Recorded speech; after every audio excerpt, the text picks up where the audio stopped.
Welcome in to another episode of the Barnes on Bama podcast. I'm your host, Owen Barnes, and it's LSU and Arkansas State game week.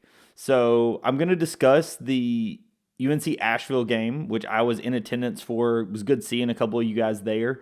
So we're going to talk about that. We're going to talk about what we learned in Alabama's first actual game, and then we will break down Arkansas State a little bit, and then we'll also talk about the Alabama-LSU game.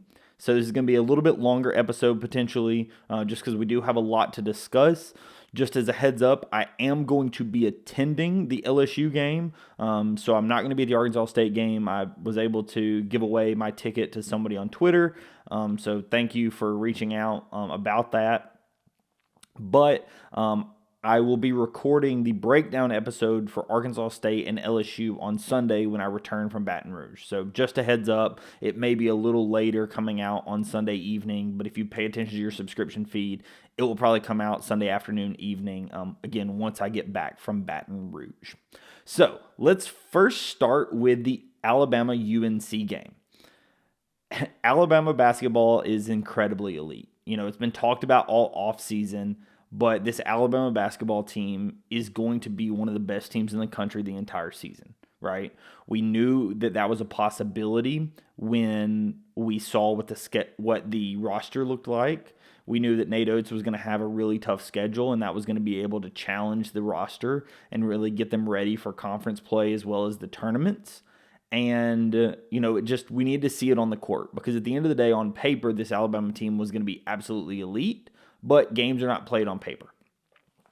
So, in their first game, Alabama wins 110-54 and really was dominant from the word go. And the way that we can kind of start this out is the players that we said were going to be back were indeed back, but there were three guys that didn't play in this game. One was Chris Youngblood. Just as a heads up, Chris Youngblood did actually go through some warm-up drills. It looked like he, was moving decently well without his brace and stuff. The early remarks that we've heard is that he may be back by like the North Carolina game, early December. But, he definitely was doing some of the dribble warm-up drills and was kind of going through the warm-ups. And then the other two guys that did not play in this game, and they have officially been redshirted, were the two guys that I mentioned. It was Nas Cunningham and Houston Millett. And I will say that Nate Oates gave us some information on Houston Millett. I had said, hey, I thought there was a few different reasons, but apparently part of the reason that it was discussed with his parents is Houston came into Alabama with a little bit of a knee injury and re-aggravated it over the summer. So he did not have a full summer to participate. With that, combined with the roster that we have this season, his minutes and the amount he was going to be able to contribute on this team wasn't going to be at the level that he would want to have for his last season in college.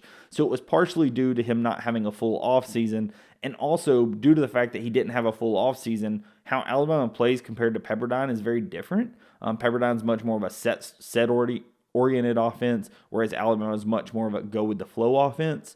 And so it's just different things that we're asking him to do versus what Pepperdine asked him to do. And so not having a full offseason really put him behind the eight ball, and he wasn't going to be able to contribute at the level that he would be with a full offseason. So that's the reason behind Millett. I know a lot of people asked about it. But all the other guys did play in this game. And outside of Grant and Nelson, most of those guys actually played pretty well, right? Aiden Sherrill, we'll talk about him, was absolutely incredible. In my opinion, the thing that stands out the most about Aiden Sherrill, and if you follow me on Twitter, to look at the threads or the, during the game, I tweeted out about it, that Aiden Sherrill is much bigger than I expected, right? Him, Grant, Jaron Stevenson, Grant Nelson, Cliff O'Moore are all listed at 6'11". They may all technically be 6'11" in height. I think that, those numbers are probably fudged a little bit. But at a minimum, Aiden Sherrill got 30 pounds on all those guys, right? His body size at his height is thick, right? He's a big guy. He's able to get a lot of rebounds. He's going to be really, really good on defense. You can tell that he does not have a freshman's body, so it's going to be somebody that's going to be able to, quote-unquote, bang with the big guys down low and not going to be able to be pushed off the block. Think back to that Ian Shefflin game against Jaron Stevenson last season against Clemson, this isn't a situation where Aiden is going to be pushed around at that level, right? Aiden has got the size to be able to stay down low and not be pushed off the block, and that's something that I think is definitely going to benefit Alabama. And he played some extra minutes in this game because Cliff apparently tweaked his back a little bit, and Nate said they're kind of slowly trying to, obviously get him minutes, and he played well in this game, but, slowly work him back and maybe play Grant and Aiden and Jaron a little bit more just to be able to get Cliff some rests, before what's going to be a very tough non-conference coming up. So we'll go through a few of the really, really big guys in this game. The top 2 plus-minus guys were actually Jaron Stevenson and Aiden Holloway. Jaron played okay in this game. He ended up with 7 rebounds. He did go plus-minus 39. He scored 10 points, right? 10 and 7, so definitely a decent night. He went 0 for 3 from 3. We don't expect that out of Jaron too terribly often. Seemed like the shot was rushed a little bit, was off a little, but not, all in all, not bad at all. Some of the shooters that really, stood out to me was Darion Reed hit his only 3 that he attempted. That was great to see. Mo D, we talked about him in the scrimmages. He hit his only 3 he attempted. That's definitely something that we're going to want to watch moving forward. I talked about his ability to get minutes, especially if he is somebody that is hitting that 3, just that single 3 consistently, with what he does on defense and what he does rebounding the ball, right? It's going to be really tough to keep him off the court. 2 other guys that shot it great, Mark Sears, as we say, had a quiet 20 if there ever was. On 8 shots, Mark Sears has 20 points, 5 of 6 from the line. Fairly, slow on the assist numbers. He only had 1. So you look up and Mark Sears has 20 points, and, me and the guy I was sitting next to, we were talking about it, like, he didn't do anything crazy, right? Mark Sears did not have any, explosive shooting where he just went on an absolute tear. It wasn't like he just took over the game. He just kind of quietly had his 20 points, took over when he needed to take over, hit the open shots. Anytime he takes a 3 and it's open, you're expecting the ball to go in. It just seemed the game seems easy to him, and it's the reason why he's a, first team All-American by most publications. It's the reason he's a preseason player of the year by most publications. He makes the game look easy, right? It's very clear to tell that this guy's been in college a long time and has done a really, really good job. Some guys that I thought that really did well in this game, and that, we've talked a little bit about the offseason, but LeBaron Philon and Aiden Holloway, right? Both of these guys really did good in this game, right? For the newcomers, LeBaron Philon as the freshman, Nate talked about how he was asked, when did you know that he was going to be a contributor on this team? And it was, within the first month, they knew that he was going to be a real two-way guy. He was going to be somebody that was really important on this team. And he ended up finishing with 3 steals. And, very early in the game, he gets 2 steals right away. And LeBaron just felt like a guy that the game does come very easy to, right? The game, at times, it definitely feels like he, thrives off of his defense. He lets his defense lead to his offense.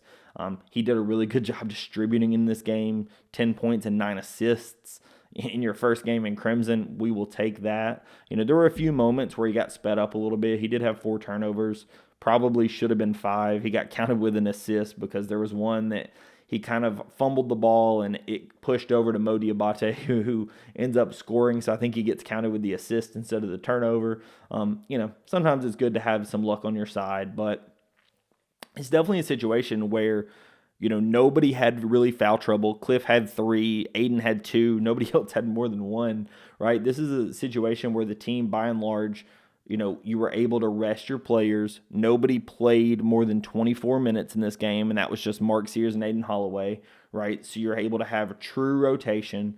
You're able to get plenty of people rest. You're able to, see who does well. You're able to put some different lineups out there.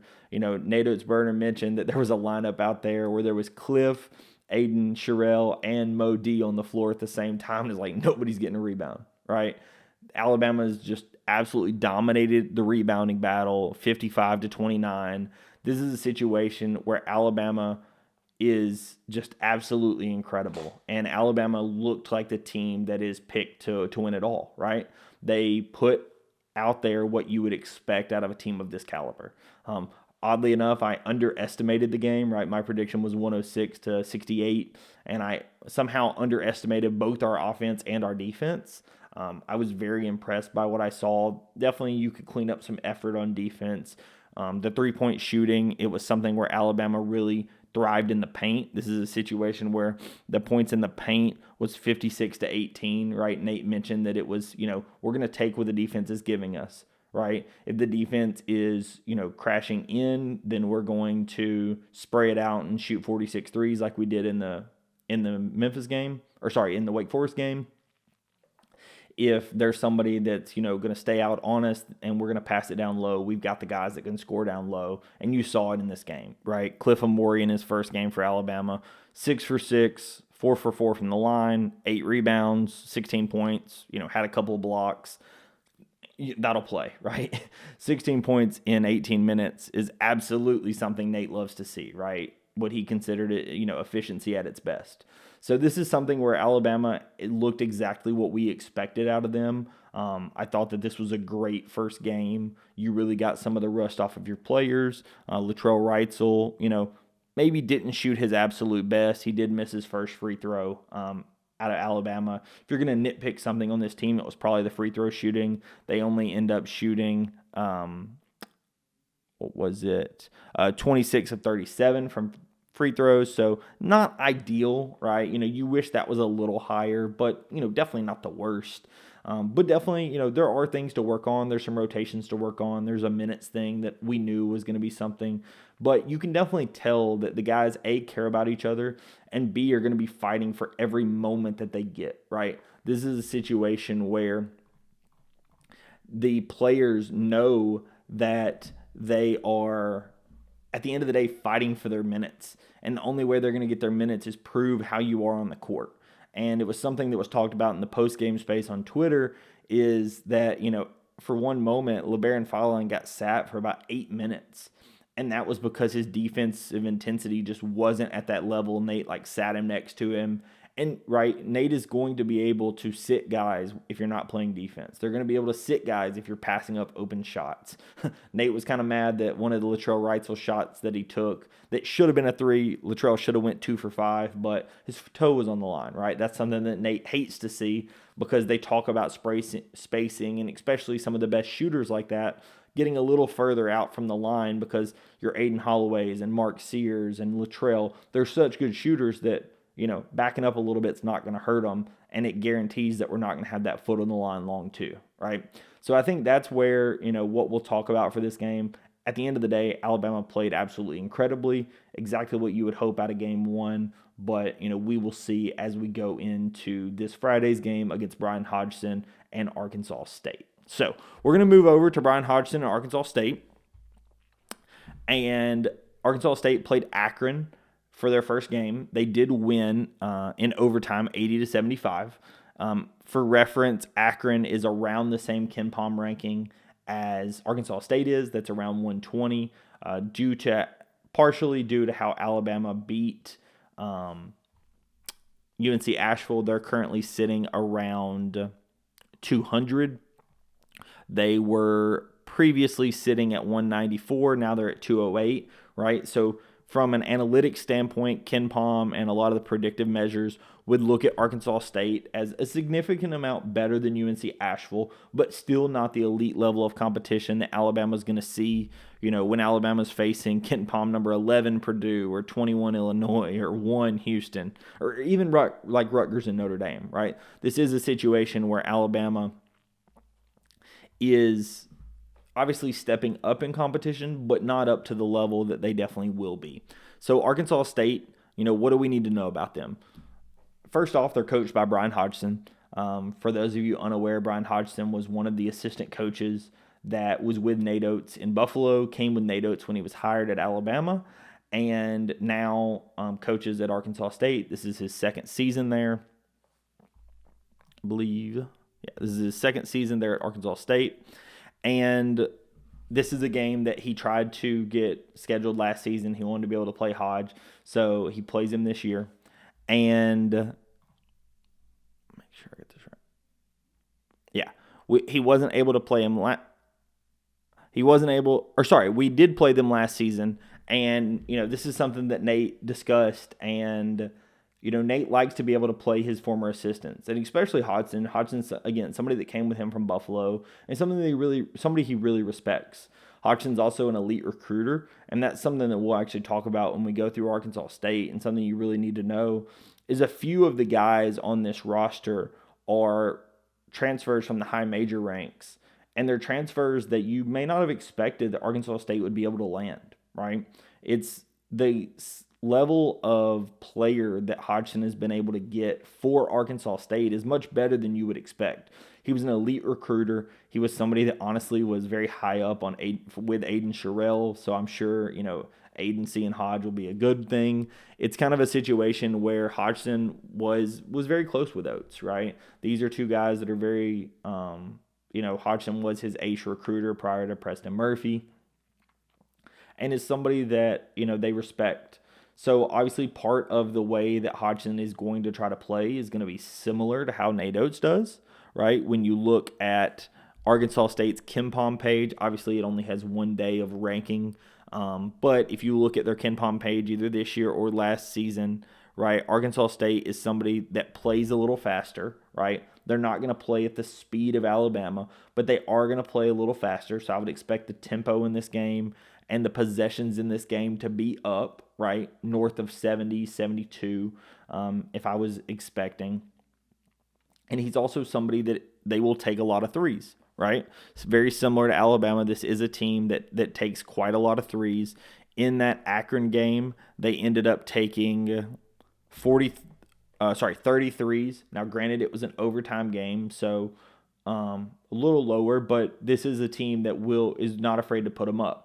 And not afraid to put them up at multiple different positions, right? Very similar to Nate Oates. He likes to have guys that can pass, dribble, and shoot at all levels of the floor. He had 6 guys that took more than 3 threes and 8 guys that took more than 2 threes, right? So this is a situation where it's a volume play.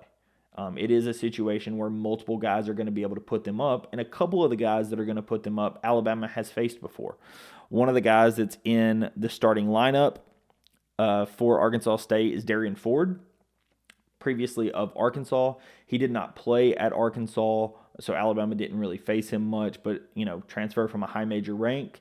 Another one is Joseph Pinion. We did face him at Arkansas a little bit. I know that Joseph Pinion was playing and got tasked with the defense on Mark Sears, and it went very poorly for Arkansas. So that's something that I would kind of expect, that because of Arkansas, when Alabama played Arkansas and Pinion played for them, it was a situation where they needed Pinion from a shooting perspective because he can be a very good knockdown shooter. He actually went 4 of 5 in their game against Akron and was the KenPom MVP, had 16 points, right? Had a pretty good game. But he's somebody that isn't as fast on his feet as a guy like Mark Sears or Aiden Holloway, right? So that's a place where I really expect that Alabama could take advantage and have some success. I will say that this is going to be another team where they're going to be a little smaller. We talked about that with the UNC Asheville team, that they did not have a ton of guys in their main rotation that were over 6'8". Arkansas State does have a single guy that's 6'11", but he's a freshman. It looks like he only played 8 minutes in this last game. So this is a situation where they have a couple of guys that are bigger, but 6'8", 6'9" is going to be about as big as they are. So it would not surprise me if we see a few more paint touches by Alabama in this game and points in the paint because of their inability to keep us out of the paint due to our size. I would also expect that Alabama potentially has a really good job or does a really good job rebounding in this game. Arkansas State got out offensive rebounded. They did a good job. It looks like it was 42-42, right? So from a total rebounding perspective, it was pretty even, but Akron did get 5 more offensive rebounds. And as we know, off of the offensive rebound, that's a spot where Alabama has a lot of success with a three-point shot, right? So I would expect more of the same, right? When we look at Arkansas State, they have players from the high major ranks. So it's going to be a little tougher of competition as compared to UNC Asheville. Alabama's not going to double up Arkansas State. I do expect them to win and win comfortably, right? Like last season, Alabama ends up winning the game by 24, right? It was 89-65, right? I would expect that Alabama, this game is again somewhere in the 102 to 70 something range, right? If I was to guess, 100 plus to, high 60s, low 70s. And I think that Alabama's ability to play multiple guys, Alabama's size inside, right? No matter who you're looking at, Alabama's ability to rebound. Also, Grant Nelson, we didn't talk about him a lot in the UNC Asheville game because he played 17 minutes but only had 2 points. He definitely looked like a guy that was coming back from injury, right? He had a brace on his wrist. There were a couple of passes that he made cross court that he was throwing to Darion Reed, and me and the guy next to me were laughing because he was throwing it as if Darion was like 8 feet tall. And, he clearly was a guy that struggled because of coming back from injury. I expect him to have a better game, right? Each game that these guys play, especially him, Latrell Wrightsell, and Aiden Sherrill, I fully expect to get better and better and better as they knock off the rust and get back into full playing shape. Because, again, these guys didn't play in the scrimmages for a reason. They've been partially injured. They have not been at full health. So this is an Alabama team that, because of their depth, is going to be able to truly let guys rest. And, we don't need Grant Nelson to play 32 minutes. Right? We were able to get him 17 minutes of game time, so he gets some game time, but you sub in Jaron Stevenson, and you sub in Cliff, or you sub in Aiden. And so you get other guys in there that allow your team to actually rest. And this depth of this team is going to be absolutely incredible. And it's really what's going to set this team apart, right? I don't think that Alabama's going to go, and this is without Chris Youngblood, right? I don't think Alabama's going to go 11 deep in every game. But we could, right? It fully is conceivable that Alabama goes 11 deep in every game. It's not, I fully expect all 10 guys to play in this one. Obviously, Chris Youngblood will not be playing in this game. But as I said, I think Alabama wins comfortably. I think this is going to be a little bit of a faster-paced game. Nate Oates, would want us to limit the turnovers a little bit because in that first game against UNC Asheville, Alabama they only ended up with 10 turnovers. I know most of those were in the first half, right? But that's something that you don't want to see get up when you're playing fast, is you don't want to get out of rhythm. You don't want to get out of sync. And that is something that is a possibility, right? But I think that Alabama playing a style in which they're very comfortable with, right? This is a Hodgson team that, again, is going to play a similar style to what Nate Oates is used to and what Alabama is used to, right? So I fully expect that Alabama to have some success in this game. I fully expect Alabama to win and to win comfortably. For everybody in the house, cheer loud, cheer proud. I wish I could be there, but like I said, I'm going down to the LSU game. So unfortunately, I am going to miss this one. I'll be back in Coleman for McNeese State, and I hope to see anybody there that's interested. My seats are in Section I, kind of up behind the camera. If you're ever interested in meeting me, that's where I'll be in Coleman. So let's move to the LSU preview. So if you are interested in the basketball stuff, as I mentioned, we've already talked about that. For anybody listening on the podcast, for anybody watching this on YouTube, subscribe to the channel. There's basketball content, there's football content that's always going to be coming out. And this is a fun time of year, right? So as I've previously mentioned, I will be at this Alabama LSU game. Me and my girlfriend are going, and it should be a lot of fun. I've been to Baton Rouge once before. It was the Alabama Joe Burrow game where we won 29-0.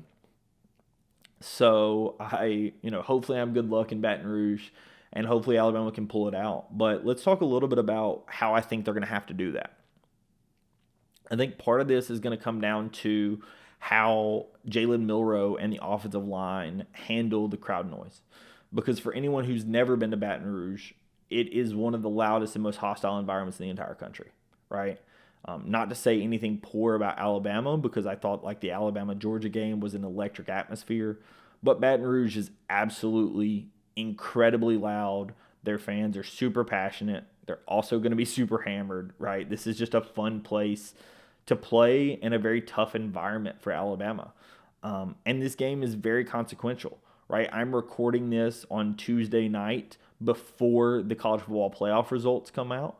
So just take that with what you know. As of right now, Alabama is ranked 11th in the AP poll, whereas LSU is 14th. We will see how it looks when it comes to the college football playoff. But my expectation for this is that the loser of this game probably does not make the playoff, right? I can't fully guarantee that, but there is a very good chance that the loser of this game is out of the playoff race, as they will have 3 losses. So that's what the stakes are, right?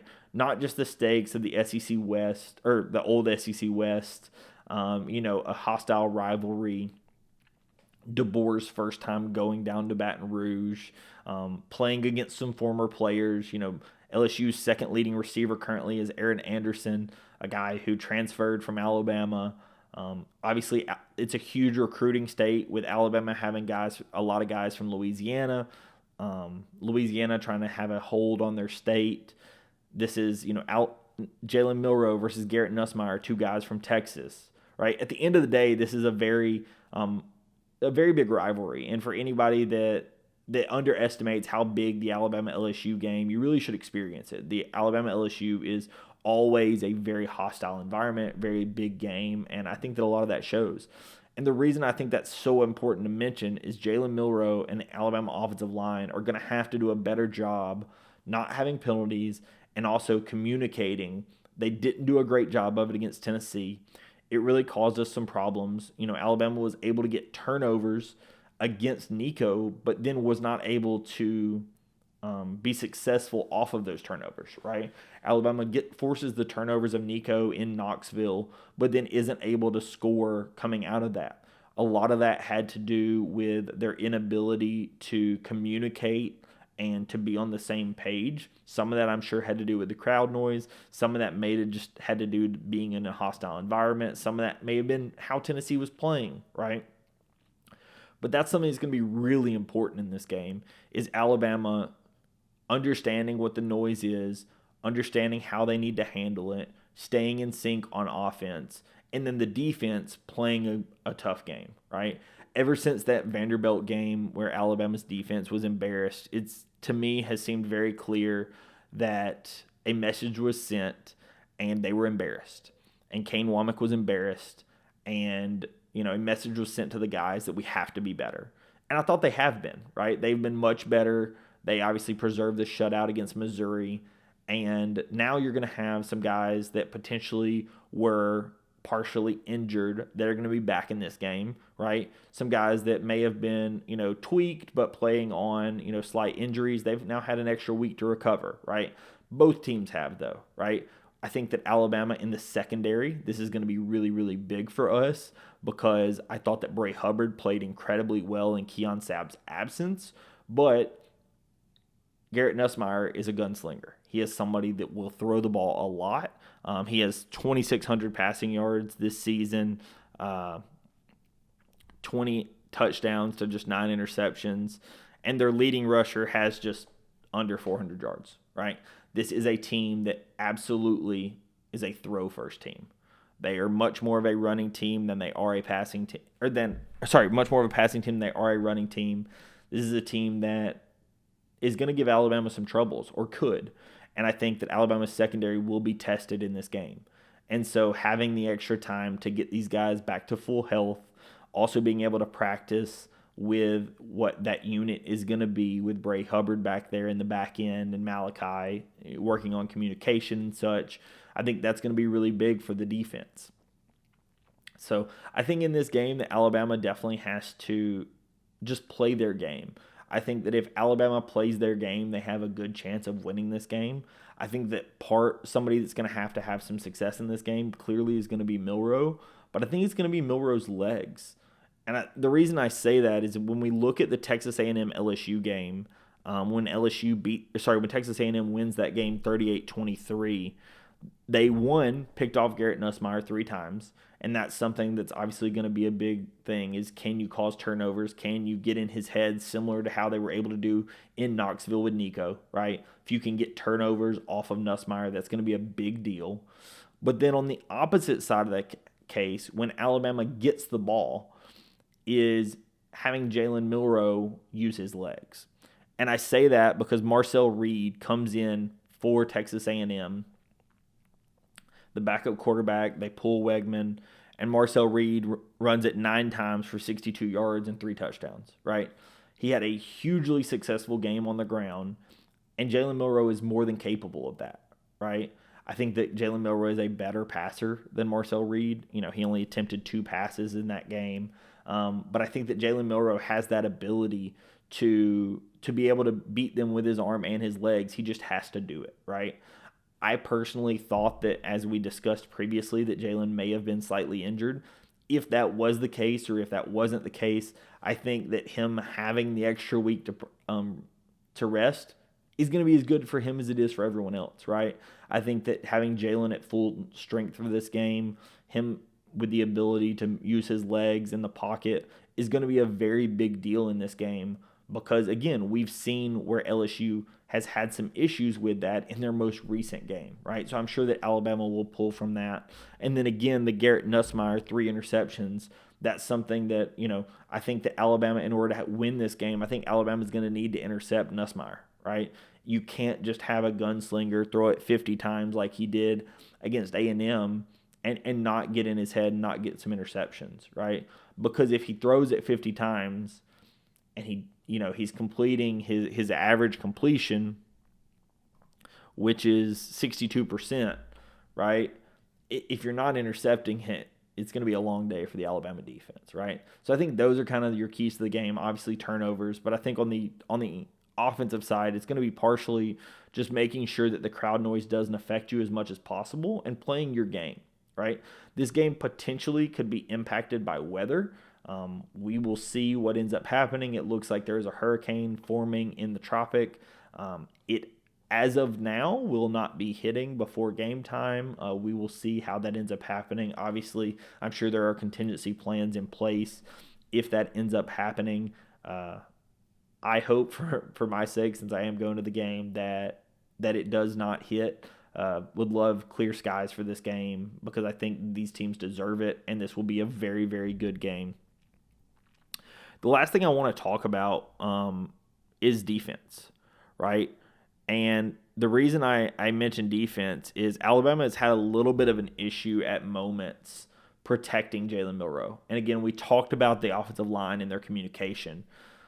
But that because Alabama has had some issues at moments protecting Jalen Milroe, I think some guys that Alabama definitely needs to look out for is Braden Swinson and is it Savion Jones. These are 2 guys for LSU, both with over 4 sacks on the year. Swinson has actually 8 sacks this season. Jones has 4.5 sacks. Those are 2 guys we're going to need to watch out for. I don't know if y'all follow any of the stuff that Nick Kelly puts out during the game, but he's been kind of keeping a running total of the number of pressures and number of penalties that our offensive line has given up. And by far the person on the offensive line that's given up the most is Elijah Pritchett. So seeing how he is able to handle the pass rush in this game is going to be something that you're going to want to watch for. At moments, it was something that definitely caused us problem in that Tennessee game. And it's a big reason why we got behind the chains, because when Alabama was able to create that turnover in Knoxville, maybe there was a sack or a negative play that ends up causing us to be behind the chains. And then, you're working backwards. It's 1st and 15, 1st and 20, or after a sack, 2nd and 17. And it's a much tougher way to, convert on 3rd down to be able to, get that 1st down and actually get some movement on offense. So that's something I definitely want to watch in this game. I'm curious how Alabama defends some of these defenders that have been wrecking havoc in the backfield. So that's definitely something I want to watch in this game. I wouldn't say that it's the only key to the game, but I definitely think that it is a very large key to the game as it relates to how the offensive line is handling, A, the crowd noise, and then B, the pass rush, right?